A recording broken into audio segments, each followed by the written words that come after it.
We now have our pliers, and this bag is going to go on our fork. So now we're just setting up how high or how low it's going to be. And what is this plastic here that we went with today? It's like heat tubing, so it's protecting the fork from getting any scuffs, and we can shrink that to the metal so that it doesn't scratch up anything. So it's creating a bolt essentially. Yeah, it's making a bolt where there isn't a bolt. This is the mounting mechanism. A bracket is, yeah, same. Why didn't our fork come with? Because it's a shock, not a fork. Oh yeah. Okay. So there is a air chamber, oil, all sorts of stuff in the back of this that you can't then add bolts to. Why they made these plastic, I'll never know. The bolts of that are plastic? This little screw thing is plastic, so when you're using a metal tightening object, it can thread them pretty easily. That looks pretty cool. Alright, so those two are in place. It's a big enough cage. Can hold a tent, sleeping bag, massive jug of water for the gym girlies. There we go. I like the look of that. That looks awesome. That can hold even my puffer jacket if I'm not wearing it.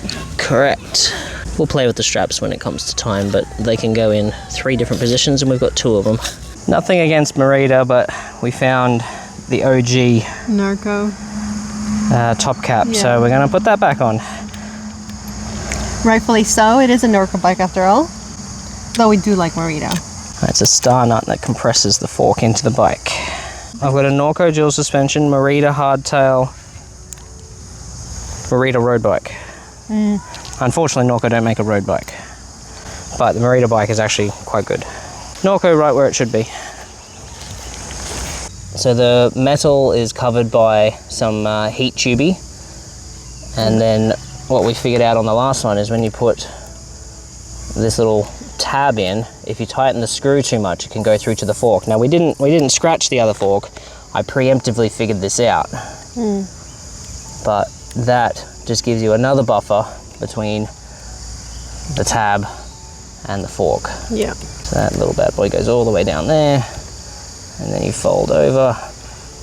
A word of note for Japan is a lot of their bikes are not sized like the rest of the world, and I don't mean that they use different numbers or different metrics. I mean that the majority of the bikes in Japan will use thinner tires, like a retro bike, what they call a cruiser, vintage cruiser, or at least in Australia we call it a vintage cruiser. I think in other parts of the world they call it a beach cruiser. So where my tire is 700 by 45, Japan will do 700 by 28 or 32, thereabouts. So I definitely need to take spare tubes because I may not find tubes otherwise. I'm sure there are shops that have them. I did visit a shop last time I was there that probably would have had them, but ultimately I'm better off just making sure. Yeah. Try and idiot-proof the trip. This is a belt clip adapter for the rack I have. What that basically means is the lights that we're using, so we're using Moon. The brand is Moon. They are an awesome brand of lights. I've been using them for years. The rear light we're using comes with a belt clip attachment that you can normally attach to the back of your shirt, the back of, like on a dog's leash, like just anything that you would normally put a belt clip onto. Toe Peak have an adapter that I can slot my light into. And the test packing has commenced. My coffee mug is in here, in the Brooks England bag. Well, this is going to be our Garmin or Wahoo, in our case Garmin computer mount, Insta360 mount, light mount. So what we've just done is taken 2 bolts out of the head stem.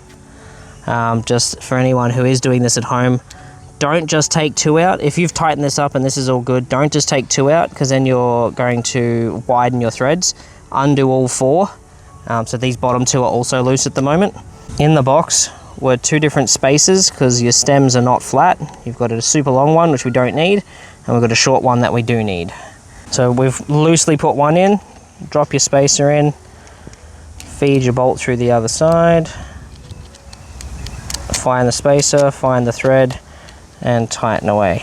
So it's a lot less junk on the handlebar. Yeah. You reckon that's going to fit with your front bag? We're going to tinker with that. We'll center. I don't think we ever showed your bar tape. That's some pretty cool bar tape. This is what yours is going to be. So this is lizard skin through 2.5 mil thick. I think we did the same for your orange bar tape that will go on yours. Reversed my stem to give me some lift at the front. Yep. If you do a side profile, you'll see that that's angled very upward. Yeah, it is. Doesn't matter for the computer or the Insta, because the Insta is 360, it sees everything. The computer's facing me, that doesn't matter. But the light, to angle it not in people's eyes, it hits the stem. Now, we could use a longer spacer and angle that down then. So then it gets away from here. So that could work. We're trying to keep as much space on the bar as possible, so it's nice and clean, nice and neat. What did you just do there? So the GoPro connection, so it's not specifically a light mount, but why have a GoPro when you got an Insta on the front? So you can fit a light. Oh, there we go. There it is. The 3-pronged plastic connection that you can use for most sports cameras. Cool. I call it the GoPro connection because I'm pretty sure they were the first ones to do it. Pretty sure, don't quote me on that. But now the light can face away from people. We can mount the Insta. So there's a rubber stopper, rubber plate, just at the top of this. We can easily put the Apidura front bag back on with all of this tech. It just won't be accessible on the fly. Maybe that's where you should put your snacks, so I can't access them. So you can't access them? So while you're not looking, I cannot just take your snackies. 2 moonlight options. So this one here will have a twist clip and will pop and live on the back here. So your rack's a little different, so we're going to have a little cylinder mount on yours. Also have the back of your seat we can possibly use as well. So my bike, in terms of the front light, is a bit problematic because we've got this, we've got the bag that's in the way. Traditional light. Yeah, that doesn't work, does it? So that ain't going there. So what we're gonna do, and another perk of Moon, we have a swivel bracket. So we can just place it on a untouched portion of the handlebar, like so, and then we can angle wherever we need to be. I don't usually ride holding here. This is the rear Insta camera mount. So we have a few different Insta point of views. We've got the front, we've got, and this is the X4, we've got the one in the back, we've got the tire viewpoint, we've got the ability to extend this to the side. For the X4 anyway, we've got these two. So we've got the rear mount, and this can be out left and right or straight up the back. Yeah. You can loosen that off and we can move it out to the side. It can go higher, it can go lower for the X4. Now we do have a Insta360 Go Ultra waiting for us in Japan, so it'll have small mounts that can go on the back of the bike or on cylindrical surfaces basically. We kind of saw no point in getting multiples of these, especially if it's easily movable from bike to bike. Now that is a fully kitted bike. As you can see, the back bags are gone just to make it easy to put everything on. And there he goes. Initially we want to do the quad lock here, but I'm not doing navigation. And we have a Garmin 1050 computer coming. Yeah, probably just best to do an Insta accessory. Well, that's a GoPro accessory, but to house the Insta right there.